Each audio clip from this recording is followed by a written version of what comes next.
Et oui, c'est plutôt une bonne nouvelle parce que les secondo-accédants, donc ceux qui vendent leurs biens pour en acheter un nouveau, en fait, c'est la clé du marché.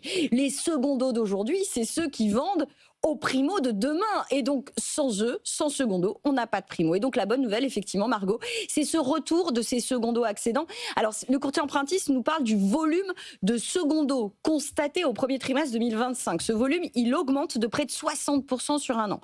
Alors, il est quand même en baisse par rapport à 2022, toujours en baisse de 33% par rapport à 2022. Mais globalement, ils sont de retour. On le voit aussi dans la part des prêts relais. Vous savez, ces prêts qu'on prend en attendant d'avoir vendu son précédent bien pour en racheter un autre. Et cette part, elle est traditionnellement de 40% chez Empruntis. Elle était tombée à 27% en fin d'année dernière. Et là, ça y est, elle est de nouveau pas très loin des 40%. Il y a quand même quelque chose qui se passe du côté des secondos. Après, leur profil, il a quand même vachement évolué. Les secondos d'aujourd'hui, par rapport à 2022, ils sont plus jeunes, ils sont plus riches, ils ont plus d'apports. Et pourtant, leur budget moyen, lui, il est plus faible qu'en 2022. Ouais. On passe de 425 000 euros en budget moyen en 2022 à 390 000 en 2025. Pourquoi ? Parce que leur précédent bien, il a perdu beaucoup de valeur depuis 3-4 ans.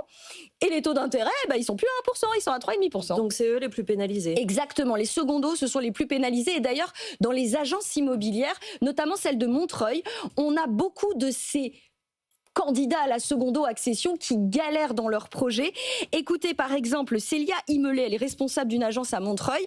Elle a reçu, il n'y a pas très longtemps, un couple qui avait acheté un bien en 2021, acheté 830 000 euros. Écoutez là.